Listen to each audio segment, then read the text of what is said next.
किस्मत सवारी में आपका स्वागत है। मैं हूं आपकी दोस्त खुशबू जैन और हमारे साथ हैं भारत के सुप्रसिद्ध ज्योतिषाचार्य आनंद जी। नमस्ते आनंद जी। नमस्कार। नमस्कार दर्शकों। हम हर बार आपको बताते हैं कि ये कार्यक्रम जो है वो आप ही के लिए बनाया गया है, आपकी समस्याओं का समाधान करने के लिए। वो समस्या किसी भी विषय से संबंधित हो सकती है, नौकरी पाने से संबंधित हो सकती है, व्यापार से संबंधित हो सकती है, या कोई नया व्यवसाय आप स्टार्ट करना चाहते हैं उससे संबंधित हो सकती है, या बच्चों का पढ़ाई में मन नहीं लग रहा है, या बहुत शैतानी करते हैं, आपकी बात नहीं मानते हैं। किसी भी तरह की समस्या हो, हमारे स्क्रीन पे जो नंबर फ्लैश हो रहा है उस पर संपर्क करने से आपकी समस्या का समाधान आनंद जी तुरंत और बहुत जल्दी कर देंगे।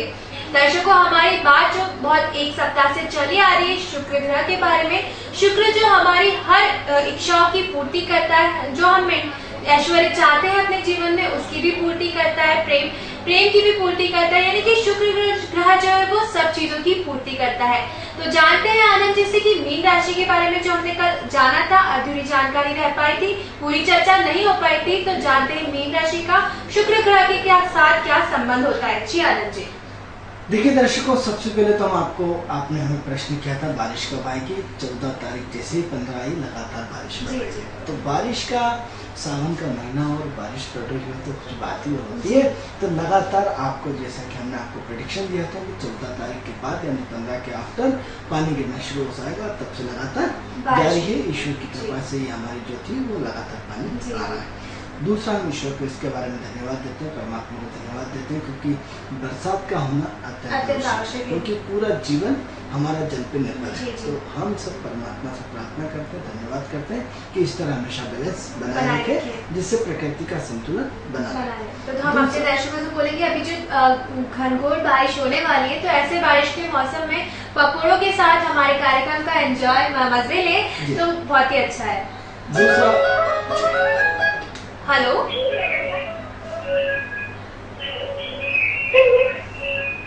हेलो जी, कहाँ से बोल रहे हैं आप? हेलो जी, कट गया है। तो दूसरी, हम सावन के महीने की बात अवश्य करेंगे। जब बरसात की बात निकली है तो सावन का महीना शिव का महीना होता है, मतलब साधना का महीना होता है। एक हम आपसे बार बार बोलते हैं कि 11 महीने आप एंजॉय करिए, क्या करिए, एंजॉय करिए। लेकिन ये एक महीना यदि आप ईश्वरीय साधना करते हैं, शिव साधना करते हैं, शिव योग करते हैं, दान पुण्य करते हैं, ओम नमः शिवाय का जाप करते हैं, शिवलिंग पे जल पूरा 1 महीने तक चढ़ाते हैं, तो उसका फल कुछ और ही होता है। मित्रों, शिव एक ऐसे भगवान है जो हमारे सारे पापों को माफ करने की क्षमता रखते हैं। मित्रों, यदि आपके जीवन में आप यदि प्रगति चाहते हैं तो आपको सबसे पहले अपने गुनाहों की माफी मांगनी पड़ेगी। और जब गुनाहों की माफी मांगेंगे तो गुनाहों की माफी मांगने वाला सिर्फ क्षमा याचना क्या होती है कि राष्ट्रपति को आके तो आपकी फांसी की सजा माफ कर सकता है, संविधान में प्रावधान है। अब गलत और सही क्या होता है ये अलग बात है। यदि जज ने आपको कह दिया कि आपको फांसी की सजा होगी और यदि वो राष्ट्रपति के पास गई है और राष्ट्रपति यदि चाहे तो हमारे संविधान में पावर है कि सब कुछ करने के बाद भी उसका अपराध माफ कर सकता है, इसके ऊपर उसको कोई ब्लेम नहीं लगेगा। यानी जब हमारे संविधान में ऐसे नियम है कि एक फांसी की सजा को राष्ट्रपति माफ कर सकता है, तो वो तो संविधान का संविधान, वो सबका परम पिता परमात्मा सबका पिता है। यानी इतना दयालु इस ब्रह्मांड का नायक, ब्रह्मांड का इतना बड़ा नायक कितना दयालु होगा। तो आप ये देखिए कि इस 1 महीने में आप अपने गुनाहों की क्षमा प्रार्थना मांगे। यदि आप अपने गुनाहों की माफी मांगते हैं, मित्रों, गलत जगह ट्राई करने से कुछ नहीं होता। अब डिपार्टमेंट तो आपका इसमें PWD में काम है और आप जा रहे हैं स्वास्थ्य विभाग में, या बिजली का डिपार्टमेंट और आप जा रहे हैं किसी ऊर्जा विभाग में, तो वहाँ बिल जमा नहीं होगा आपको। वहीं तो जिसका जो माफ करने का डिपार्टमेंट मात्र शिव के पास है। किसके पास? शिव जी के पास। शिव के पास, क्योंकि सारे भगवानों की जो भी एप्लीकेशन लगाओगे आप, किसी भी भगवान के पास जाओगे, अंतिम फैसला शिव का होगा। यदि जब तक शिव की मोहर नहीं लगेगी तो कुछ नहीं होने वाला। मित्रों, तो इस पूरे सावन का महीना है, इसमें आप अपने नियम व्रत से रहें, अपने आप को वाणी संयम रखें। क्या क्या सावधानी रख सकते हैं मित्रों, ये हम आपको बताना चाहते हैं। सबसे पहले यदि आप 1 महीना अपनी शेविंग रख सकते हैं तो रखें, क्योंकि मित्रों नियम का बड़ा महत्व होता है। अरे मेरी दाढ़ी बड़ी क्यों भाई, दाढ़ी क्यों, अरे आज शिव का दिन है, यानी क्या करा आपने, प्रत्यक्ष अप्रत्यक्ष रूप से शिव का नाम ले लिया, किसी भी रूप में लिया है। मेरी दाढ़ी बड़ी क्यों बड़ी भैया, व्रत है आपका, फिर आपने बोला साहब मेरा तो व्रत चल रहा है, का व्रत, अरे सावन का, अच्छा शिव का, फिर आपने क्या करा, शिव का नाम लिया। यानी कहीं भी आप खा पी नहीं सकते, दिन भर किसी न किसी बहाने आपका शिव का स्मरण रहेगा, किसी न किसी के माध्यम से, किसी न किसी बहाने से आप शिव जी की स्तुति करते हैं, शिव से जुड़े उनका ध्यान करते हैं, उनका जाप करते हैं। तो जो ये सावन का महीना है वो आपके जितने भी आपने जैसे बताया कि जितने भी पाप कर रहे हैं, जितने भी आपने बोल सकते हैं कि गलतियां की है, शिव जी उनको माफ कर देंगे अगर आप दिल से उनकी पूजा करेंगे, मन से उनकी पूजा करेंगे, आराधना करेंगे, तो वो बिल्कुल भी देर नहीं लगाएंगे आपको क्षमा करने में। तो क्या करना है, सुबह उठ करके एक लोटे में जल लेना है, इसमें दूध डालना है, शक्कर डालना है, और उसमें हल्दी, कुमकुम, रोली, सिंदूर सब ले जा करके, फूल, अक्षत और बिलपत्र अवश्य होना चाहिए। डेली आप ओम नमः शिवाय करके शिवलिंग को चढ़ाइए। मित्रों सावन के दिन तो बहुत शिव मंदिर में भीड़ होती है, लेकिन अन्य दिन भीड़ इतनी नहीं होती है। आप पर्याप्त भगवान शिव के खुद स्तुति करिए, खुद उनका आह्वान करिए, खुद शिव स्तोत्र, शिव तांडव का पाठ करिए। यदि आपको नहीं आता कोई दिक्कत नहीं, आजकल तो आप अपने मोबाइल में शिव तांडव स्तोत्र का पाठ कर सकते हैं, आप उसमें मोबाइल चला दीजिए। मित्रों आप ये देखेंगे कि सिर्फ आप एक बार शिव तांडव स्तोत्र सुन के देखिए कि सब वो शब्दों का वाइब्रेशन होता है, वाइब्रेशन आपकी बॉडी पे अफेक्ट करते हैं, क्योंकि हर शब्द आप पे अफेक्ट करता है। तो जब आप शिव तांडव स्तोत्र का पाठ करते हैं और उससे सुनते हैं तो बॉडी के जो सेल्स हैं, जो चक्र हैं, वो जागृत होना प्रारंभ हो जाते हैं। जब जागृत होना प्रारंभ होते हैं मित्रों, तो कष्ट का कट निवारण होना, कष्टों का दूर होना दूर हो जाता है, और पॉजिटिव सेल्स जागृत होना दूर हो जाते हैं। अब क्या होता है मित्रों, आपके साथ राम भी आपके साथ है और रहीम भी आपके साथ है, मतलब रावण भी आपके साथ है और राम भी आपके साथ है। तो अब कब आपका नेगेटिव आपका जागृत हो जाए, कब आपका पॉजिटिव जागृत होता है, कब आपका रावण जागृत होता है कि आप किसी को गलत निगाह से देखने लगे, और कब आपके लिए किसी के प्रति दान पुण्य और दया का भाव होता है, तो राम भी आप और रावण भी आप है। तो जब हम पॉजिटिव ऊर्जा से उसका शिव तांडव स्तोत्र का पाठ करते हैं तो एक सेल्स जागृत है, ऊर्जा जागृत है, जैसे ओम होता है तो एक वाइब्रेशन होता है, एक वाइब्रेशन से तरंग उत्पन्न होती है, जैसे एकदम बहुत लंबा ओ पूरी सांस के साथ एकदम जैसे झंकार होता है, तो पूरा वाइब्रेशन की बॉडी की एक ऐसी तरंग क्षमता आती है जो आपके सेल्स को जागृत करती है। मित्रों हम आपको कई बार बता चुके हैं कि जो आपका 33 करोड़ देवी देवता होते हैं, तो साइंस भी कहता है तो 33 करोड़ सेल्स होते हैं, प्रत्येक बॉडी का एक एक पार्ट से लेकर के हर एक को जागृत करना पड़ता है। तो जिस व्यक्ति के जितने सेल्स ज्यादा मात्रा में जागृत होते हैं, उतने भगवान उसके ज्यादा जागृत होते हैं। अब ये चक्रों का कैलकुलेशन तो हम आगे कभी किसी अपना एपिसोड में आपसे चर्चा करेंगे, लेकिन आपकी जागृति का जागरण आप त्र्यंबक निरामय करें, आप शिव तांडव स्तोत्र करें, आप शिव की स्तुति करें, आप शिव चालीसा करें। मित्रों शिव चालीसा करने से आप देखिए बेनिफिट क्या क्या है। आप सबसे पहले माँ पार्वती जो जगदम्बिका, जैसे आप दुर्गा साधना करते हैं या काली साधना करते हैं, शिव साधना से उनके जो उनकी पत्नी है माँ पार्वती, वो स्वयं फल ऐसे आशीर्वाद देती है, क्योंकि आपकी जिसके पति से दोस्ती हो तो उसकी पत्नी तो ऐसे ही आपको रिस्पेक्ट करेगी।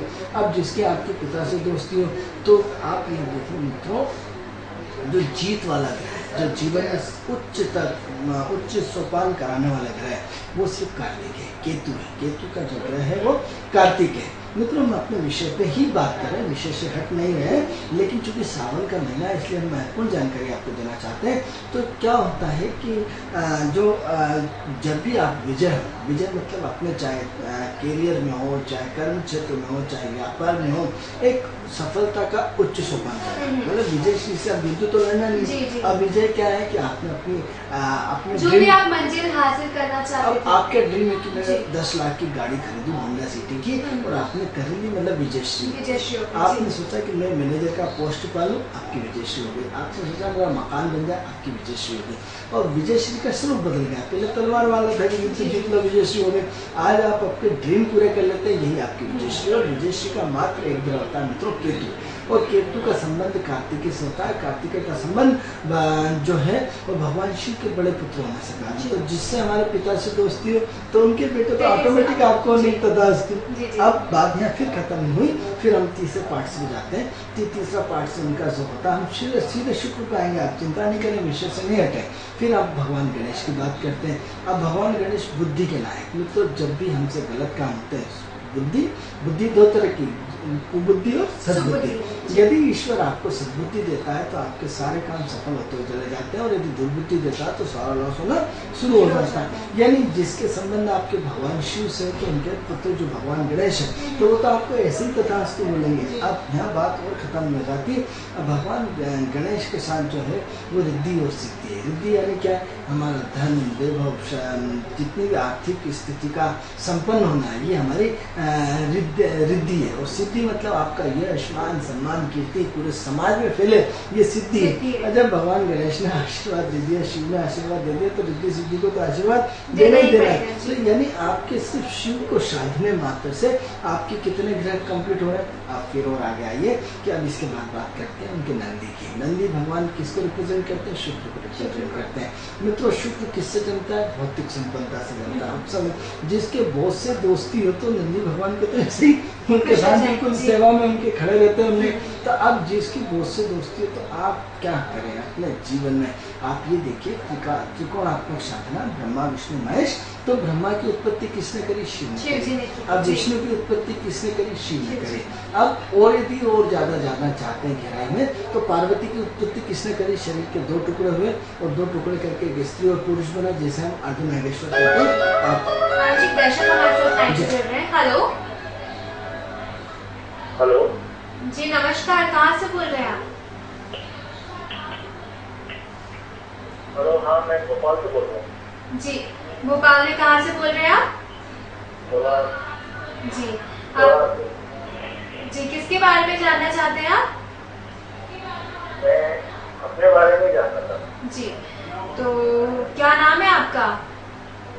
मेरा नाम ओम है। जी ओम जी, बताएं, आप अपनी डेट ऑफ बर्थ बताइए हमें, उसी के बेस पे आपके बारे में बताएंगे हम।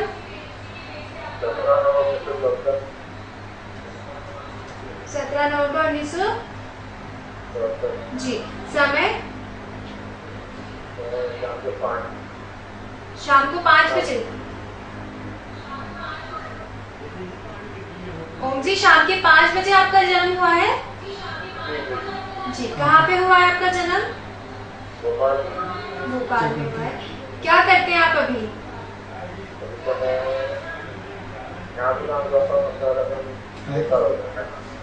जहाँ भी काम करते हैं, अभी हाल फिलहाल क्या करते हैं आप?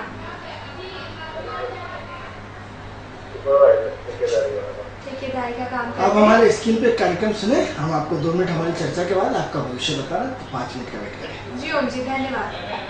तो मित्रों, हम बता रहे थे शिव की। तो जब शिव अपने शरीर के 2 टुकड़े करते हैं, हम आपको कई बार बता चुके हैं, तो एक स्त्री, एक पुरुष और एक स्त्री बनता है, और दोनों के सृजन से सृष्टि का निर्माण होता है। उसके बाद ये सारी चीजें पैदा हुई।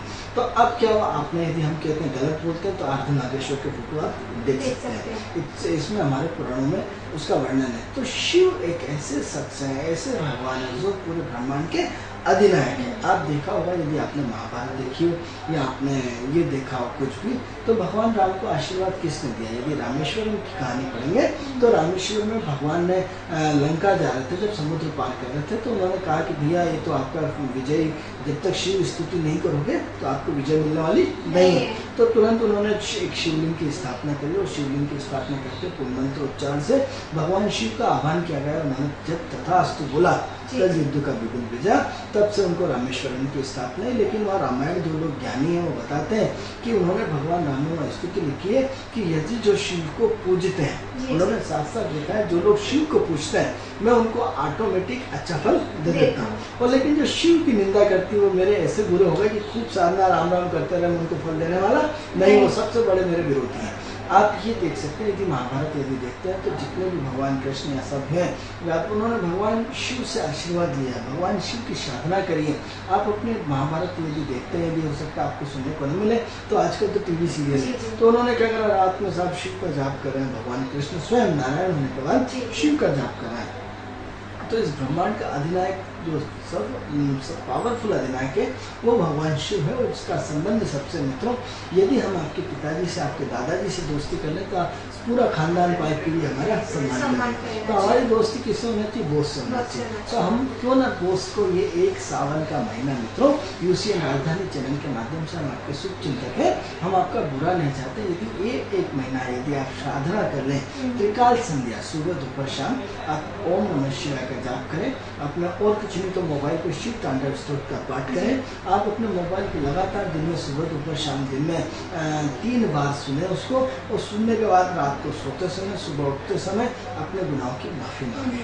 अपने गुनाहों की माफ़ी मांगते हैं तो आपके जीवन में जो परिवर्तन आएगा मित्रों वो देखने को मिलेगा। आप सोचते हो कि कोई ज्योतिष आएगा आपको जादू की छड़ी घुमा देगा, पंडित आपकी तरफ से, हमारे ब्राह्मण, हमारे योग्य ब्राह्मण आपकी तरफ से अनुष्ठान कर देगा, आप उसको पैसे दे दोगे, आप फ्री हो जाओगे। तो ऐसा नहीं होता मित्रों। हाँ, ये होगा कि आपकी कुछ कमी आएगी पापों में, लेकिन पूर्णतः आपका पाप खत्म होने वाला नहीं है, क्योंकि जिस योग्य ब्राह्मण ने आपका जाप किया 50% तो पुण्य उसको मिलेगा, क्योंकि उसने ओम नमः शिवाय आपके लिए बोला तो 50% पुण्य तो वो लगाया। 50 में आपके इतने बुरे कर्म होते हैं कि आपको आप तक फल कितना पहुंचेगा, या तो आपको उसकी क्वांटिटी मात्रा बढ़ानी पड़ेगी। तो ऐसी कंडीशन में आपको शिव साधना करना चाहिए मित्रों। ये शिव साधना आपके लिए बहुत फलीभूत होगी। अब सवाल ये हो रहा था कुंडली में 4, 8 और 12 अनएक्सपेक्टेड हाउस होता है। कभी हम इसके विषय में चर्चा करेंगे और आपको बताएंगे कि ये शिव का संबंध इतना जोरदार तरीके से इन कुंडलियों में होता है कि हम आपको बता नहीं सकते। सृजन से लेकर के पूरा A to Z कुंडली पे 4, 8, 12 जो पावरफुल हाउस हैं उन पे टोटल शिव का प्रभाव है। तो मित्रों, चूंकि हमारे दर्शक जिन्होंने फोन किया हमें उनको बताना है, तो हम पुनः आपसे ये बोलते हैं कि शिव के थोड़े से आप डेली अपने शिव को जल पूरे 1 महीने तक चढ़ाइए। व्रत रख सकते हैं रखिए, यदि नियम कानून कायदे का पालन कर सकते हैं करिए, शिव तांडव स्तोत्र का पाठ कर सकते हैं करिए, डेली बिलपत्र भगवान शिव को चढ़ाइए और अपने गुनाहों की माफ़ी मांगिए। आपको यदि इससे बेनिफिट होगा मित्रों तो हमें बड़ी प्रसन्नता होगी। हमारा यहाँ बैठना आपको सफल होगा कि हमने आपको कुछ नया संदेश दिया। अब हम बात करते हैं जो हमारे दर्शकों ने तो ओम जी, ऐसा है कि आपकी कुंडली जो है वो हमें दिखाई दे रही है। आपने हमें 17/11/1974 शाम 5 बजे का भोपाल का आपने हमें डेट ऑफ बर्थ बताया। अब प्रश्न ये होता है ओम जी कि एक तो क्या है कि आपने बहुत जीवन में संघर्ष किया है, बहुत मेहनत करी, बहुत परेशानियाँ उठाई हैं, लेकिन अभाव किसी चीज़ का नहीं रहा, कमी किसी चीज़ की नहीं। मेहनत जरूर रही है, लेकिन कहीं ना कहीं भाग्य से ईश्वर ने आपको सब दिया, आपकी सुख सुविधाओं में कोई कमी नहीं। संघर्ष दिखाता है, लेकिन मित्र एक होता है कि स्ट्रगल करके मर जाना, संघर्ष का कोई महत्व नहीं होता, और एक होता है संघर्ष का रिटर्न आना। तो हमें आपका संघर्ष का रिटर्न दिख रहा है। अब प्रश्न ये हो रहा है कि एक तो आपने 2 साल से आपका गुस्सा बढ़ गया, आपका जिद्दीपन बढ़ गया, आपका नेचर अच्छा नहीं है, आपका लोगों से व्यवहारिकता अच्छी नहीं है, आप में खर्च बढ़ गया, आपका अनकंफर्टेबल फीलिंग्स बहुत ज़्यादा होने लगी। अब प्रश्न ये उठता है कि आप दबके जीना नहीं चाहते, आप दिन भर अपने दोस्तों में घूमते हैं या फिर अपने पत्नी को डांटते रहते हैं, या अपने पत्नी से कुछ न कुछ लड़ाई झगड़ा करते रहते हैं, या पत्नी को कहने के वैचारिक मतभेद रहते हैं। तो एक तो क्या है, आप अपने गुस्से को कंट्रोल करें। आपके संबंध बहुत अच्छे लोगों से, आपका व्यवहार बहुत अच्छे लोगों से, लेकिन उन संबंधों को आप बना नहीं पा रहे हैं। आपके संबंध सब अच्छे लोगों में होने के बाद आपकी वो कमी है, क्योंकि आप अपनी जरा से क्रोध के कारण सारी चीज़ों को खत्म कर देते हैं। तो एक तो अपने गुस्से को कंट्रोल रखें, धुन में काम करना बंद करें, थोड़ा सा दिमाग को सोचें, दूसरे की सलाह पे विश्वास करें, क्योंकि आपको दूसरे की सलाह बिल्कुल पसंद नहीं आती। आपको जो अच्छा लगता है वो करते हैं। मित्रों, कई बार क्या होता है, जब हमारे ग्रह अच्छे चले तो हमें खुद पे कॉन्फिडेंस इतना होता है कि जहाँ हम हाथ डालते हैं सफल होते हैं, लेकिन जब हमारे ग्रह खराब होते हैं मित्रों तो हमें किसी न किसी शख्स का सहारा लेना पड़ता है। तो आप किसी न किसी की सलाह लीजिए, अपनी पत्नी की सलाह लीजिए, अपने मिलने जुलने वालों की सलाह लीजिए, जिससे थोड़ा सा उनका कहना मानेंगे तो आपके लिए बहुत अच्छा रहेगा। आपने क्या है, एक तो टिक नहीं पा रहा है। सबसे बड़ी चीज़ है कि आपने ज़िंदगी में बहुत सारी नौकरियाँ चेंज करी। पिछले 2013-14 में तो अच्छी खासी आपने नौकरी चेंज करी है, लगातार चेंज अभी भी किसी चेंज की फिराक में लगातार बने रहते हैं। तो ऐसी कंडीशन में कहीं ना कहीं आपको 2018 तक टिक के काम करना पड़ेगा। अपने गुस्से को कंट्रोल रखना पड़ेगा, अपने खर्चीलेपन को कंट्रोल रखना पड़ेगा, अपने जिद्दीपन को कंट्रोल रखना पड़ेगा, अपने ओवर कॉन्फिडेंस को कंट्रोल में रखना पड़ेगा। जब तक आप अपना ओवर कॉन्फिडेंस कंट्रोल में रखिए, ओवर कॉन्फिडेंस एक गलत शब्द होता है, आपको बुरा लगेगा, अरे ये कैसे बोल रहे हैं, क्योंकि आप अपने स्वयं का मूल्यांकन नहीं कर पाते मित्रों, आपका मूल्यांकन दूसरा व्यक्ति करता है। जब हम कहते हैं साहब ओवर कॉन्फिडेंस में, तो आपको बहुत गुस्सा आएगा, मैं क्या बकवास कर रहा है। लेकिन जब आप अपने इष्ट मित्रों पत्नी से पूछेंगे और ठंडे दिमाग से हमारी बात को सोचेंगे, तो निश्चित रूप से आपको लगेगा कि मुझे सही बोला है। रियलाइज करेंगे कि ये बात बिल्कुल सही है और मतलब जो भी है दूसरों की सुन के चलना चाहिए। तो ऐसी कंडीशन में आप अपने दिमाग, आप जोश है आपके पास लेकिन बुद्धि नहीं है, जोश बहुत ज़्यादा है, अति उत्साहित है, आपको डर नहीं लगता, निडर आदमी हो, कमी किसी चीज़ की नहीं है, ऐसा हम देख रहे हैं, कमी किसी चीज़ की नहीं, अभाव किसी चीज़ का नहीं, लेकिन संतुष्टि नहीं है। तो क्या है कि अपने तो टिकना सीखें, एक जगह रह के काम करेंगे तो आपकी अपनी छवि अपनी अपनी। तो क्या होता है कि ग्रह जब चंद्रमा आपका डिस्टर्ब होता है तो आपको बहुत सारे कामों के लिए प्रेरित करता है, कभी आपको जूते की दुकान करा दिया, कभी आपको क्या करा दिया, कभी क्या करा दिया, कभी क्या करा दिया, कभी क्या करा दिया। लेकिन जब आपको प्रकृति अवसर देती है, लेकिन यदि आप टिक जाएंगे एक ही काम को, नहीं मुझे इसके अलावा ऑफर आपके पास बहुत सारे आते हैं, कई लोग फ्री माइंड होते हैं, साहब LIC ज्वाइन कर लो, साहब BLS कर लो, साहब MBA कर लो, साहब मार्केटिंग, आपको इन सब चीज़ों से क्या लेना देना। यदि ईश्वर आपको देना चाहता है तो एक ही धंधे में आपको दे देगा, और नहीं जाना चाहता तो 10 काम कर लो तो भी कुछ नहीं होगा। तो आप जिन लोगों ने सफलता हासिल करी तो उनका इतिहास देखिए, एक साधे सब साधे, सब साधे सब जाए, ऐसे बाबा तुलसीदास ने रामायण में बोला है।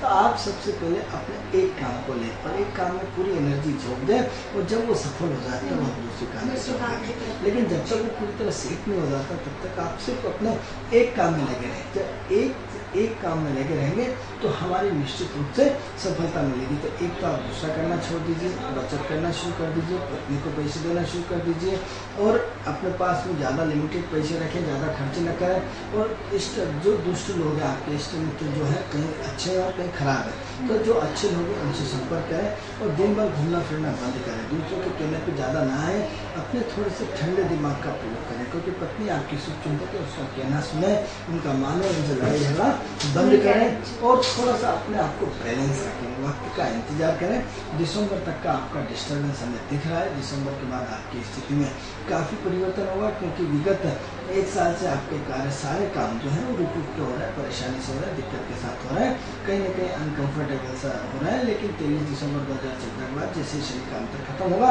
वहाँ से आपके लाइफ में बहुत सारा चेंज हो जाएगा, क्योंकि अप एंड डाउन लगातार अभी बने हुए हैं, और थोड़ा सा इंतजार करें। दूसरी ये है कि यदि आप थोड़ा सा दान पुण्य करते हैं तो आपके लिए अच्छा रहेगा। क्या करना है आपको, सबसे पहले 40 दिन तक किसी मंदिर के सामने छोटे छोटे 5-5 रुपये दूध की थैली, 6 रुपये की आती है, 200 ग्राम की, आप डेली 40 दिन तक लगातार दूध की थैलियाँ बांटें। दूध की थैलियाँ बांटने से मित्रों क्या होगा कि आपका गुस्सा कंट्रोल होगा। एक होती है क्लॉक थ्योरी, एक होती है एंटी क्लॉक थ्योरी। तो मंगल की दशा चल रही है, मंगल का जो विरोधी है वो चंद्रमा पानी होता है। यदि आग लग रही है और पानी डाल दिया जाए तो ठंडा हो जाता है। तो आप गुस्से के तेज में चिड़चिड़ापन खर्चा बहुत करते हैं और कॉन्फिडेंस में, तो इसका जो ठंडेपन के लिए आप मोती कभी नहीं पहनिएगा, मोती आपको नुकसान करेगा। लेकिन आप सबसे बढ़िया काम है कि आप डेली 40 दिन तक लगातार दूध बांटें। आप 40 दिन तक यदि लगातार दूध बांटते और आपको यदि मन की शांति मिलती है तो फिर 40 दिन लगातार करें, और फिर 40 दिन और अच्छा लगता है तो फिर लगातार इसको करते रहें डेली अपनी बजट के हिसाब से। मित्रों ऐसा नहीं कि कर्ज लेके काम करना है, आपका जितना बजट है उसमें से कोई पैसे को निकालें और अपनी क्षमता के अनुसार विषम संख्या में 3, 5, 7, 11, 9 जो भी हो, विषम संख्या में आपको दूध की थैली बांटना है। और दूसरा ये कि अपने घर से 5 लोगों का भोजन बनाए, 5 रोटी सब्जी और पन्नी में पैक करें, और मंदिर के सामने जो भी भिखारी बैठा है रोज 5 लोगों का भोजन कराए। अन्नदान महादान। मित्रों जिन लोगों ने प्रोग्रेस करी है, इतिहास गवाए, उनका दान पुण्य बढ़ा है। यदि आप अपना पुण्य नहीं बढ़ाते हैं तो आपकी कोई भी प्रोग्रेस होने वाली नहीं है। हाँ ये है कि साहब आपको दान पुण्य नहीं करते और आपकी प्रोग्रेस में प्रोग्रेस होती जा रही, तो यहाँ तो आपकी पत्नी धर्मात्मा हो, या पत्नी का पुण्य बढ़ाओ, या आपके प्रारब्ध के पुण्य इतने अच्छे हो, या आपके माँ का पुण्य, या बेटे का पुण्य, या पिता का पुण्य, उनके आशीर्वाद से। और जिस दिन वो आशीर्वाद खत्म होगा मित्रों की, यदि 1 करोड़ रुपये बैंक में और लगातार निकालते रहेंगे तो एक दिन तो आएगा कि खत्म ये होगा भी खत्म और हो उसमें जाएगा। नहीं जी। डालें और निकाले तो आपको डालना पड़ेगा। यदि आप जब तक अपने अकाउंट में पैसे नहीं डालेंगे कुछ भी होने वाला नहीं है। आपका अकाउंट कौन सा धर्म का, इसलिए गाय कुत्ते को रोज रोटी दें, भिखारी को रोज भोजन कराएं और महीने में एक बार ब्लाइंड आश्रम जाए, अंधों का आश्रम जाए। यदि आपने अंधों का आश्रम नहीं देखा है, अंधे जो ब्लाइंड लोग हैं, तो ये 1250 रेड क्रॉस हॉस्पिटल के पास में, ATM के पास में एक ब्लाइंड आश्रम है। आप वहाँ जाएं, वहाँ एक पार्ले जी बिस्कुट और एक 10 का नोट दें, नहीं तो पार्ले जी बिस्कुट सबको बांट के उनको प्रणाम करके आ जाए। मित्रों, ये सब जो लोग आप देखते हैं ब्लाइंड वाले, आप देखेंगे कि ये लोग असाधारण प्रतिभा के धनी होते हैं। असाधारण प्रतिभा के आपके लिए साथ ये यदि इनके पूर्व जन्म का इतिहास बताएंगे आप, तो देख के दंग रह जाएंगे कि पूरी जन्म में कोई महाज्ञानी था, कोई महाराजा था, कोई महाविद्वान था, कोई पद्मश्री से, कोई किससे, लेकिन उन्होंने क्या करा, अपने पूर्व जन्म में अपनी विद्या का दुरुपयोग किया और दुरुपयोग करने के कारण इन्होंने इनको ये आज श्राप मिला हुआ है और जिसके कारण ये अंधे बन गए और जिसका आपको श्राप। लेकिन इनकी आत्मा तो उसी लेवल की, इनकी साधना तो उसी लेवल की, उनका दिव्य ज्ञान तो उसी लेवल का।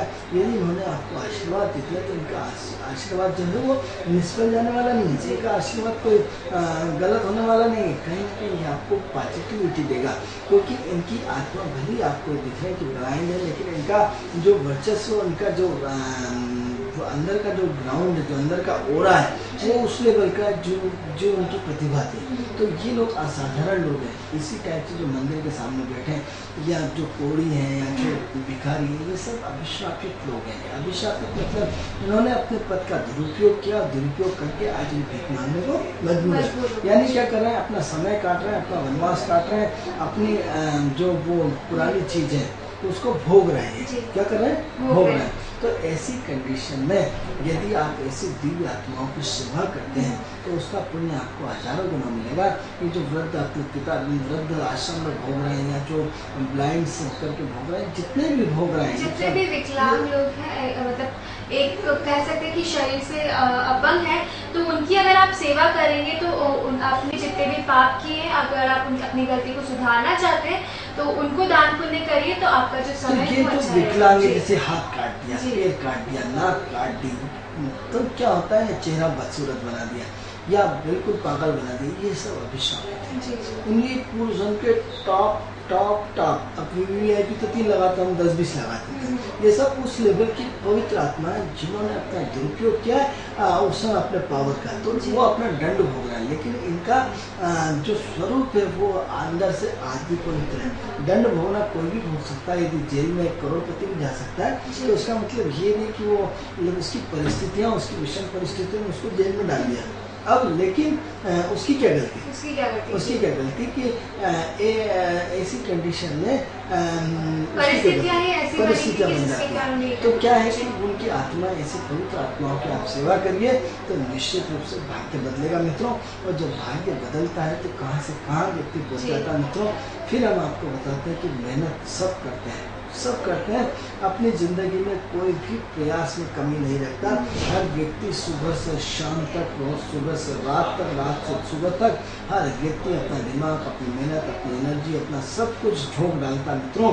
लेकिन सीएम और पीएम तो एक ही बनता है मित्रों। वो बड़े भाग्यशाली लोग होते हैं जो उस लेवल पे पहुँचते हैं। और ये बताओ सफलता की कितनी होगी, बाकी सब तो अच्छा। आप यदि देखोगे तो जिन्होंने सबसे ज़्यादा मेहनत करी उन्होंने कभी कुछ नहीं पाया, और जो लोग ईश्वरीय कृपा से, ईश्वरीय उस पर है, उन्होंने नहीं पाकर भी सब कुछ पाया। मित्रों, ऐसे चमत्कार जो होते हैं, आपने देखो कि अपने मुख्यमंत्री या प्रधानमंत्री या पिछले सब चमत्कारिक पुरुष बनते हैं, अचानक बनते हैं। तो ये इतने बड़े पद पर पहुंचना, ये ईश्वर की कृपा नहीं तो क्या है, ईश्वर का आशीर्वाद नहीं तो क्या है, प्रारब्ध का संचित पुण्य आप बन जाते हैं, आप बन के दिखा दें। अरे आपने तो अपनी पूरी जिंदगी को गला डाला, वो गला डालने के बाद हम इस नतीजे पर पहुंचे मित्रों कि ईश्वर ने यदि आपको वाहन दिया है आपको, तो भी उसकी कृपा से। एक वाहन भी यदि 4 लाख रुपए का आता है, आम आदमी नहीं खरीद सकता, उसकी सोच से बाहर है। यदि आपने ईश्वर ने आपको दिया है तो उसको लात पर लात रख के नहीं बैठे, उसको प्रणाम करके चढ़े, उसकी मित्रता को प्रणाम करें, उसको दया, उस पर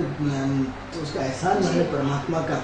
मित्रों, जब हम उसका शुक्र गुजार करते तो खुश हो जाता है कि परमात्मा इतना दयालु है मित्रों। तो कहीं ना कहीं आप आज सावन के महीने में आप परमात्मा से जुड़े, परमात्मा की कृपा से जुड़े, तो हमारा निश्चित रूप से ये सावन का महीना सफल हो जाएगा। तो सावन का महीना चल रहा है, उसे सफल करने के लिए ईश्वर की पूजा करिए, शिव जी की आराधना करिए, तो ऑटोमेटिकली जितने ग्रह हैं वो आपके सुधरते चले जाएंगे। तो दोस्तों, किस्मत सवारी में फिलहाल इतना ही, लेकिन आपको बता दूं कि ये कार्यक्रम सिर्फ आप ही के लिए बनाया गया है, आपकी समस्याओं का समाधान करने के लिए। तो बिल्कुल भी टाइम वेस्ट मत करिएगा, फोन लगाइए जो हमारे स्क्रीन पे नंबर फ्लैश हो रहा है और हमसे संपर्क करिए ताकि आपकी समस्या का समाधान जल्द से जल्द हो। तो दोस्तों, कार्यक्रम से संबंधित कोई भी सुझाव अगर आप हमें देना चाहते हैं तो हमारे टीवी स्क्रीन पर जो नंबर फ्लैश हो रहा है उस पर संपर्क करके आप हमें अपने सुझाव दे सकते हैं। आपको कार्यक्रम कैसा लगता है, क्या आप इसमें चेंज करना चाहते हैं, जो भी सुझाव आप देना चाहते हैं हमें दे सकते हैं। किस्मत सवारी में फिलहाल इतना ही, अगले दिन फिर मिलेंगे नई किस्मत के साथ। तब तक के लिए नमस्कार। नमस्कार।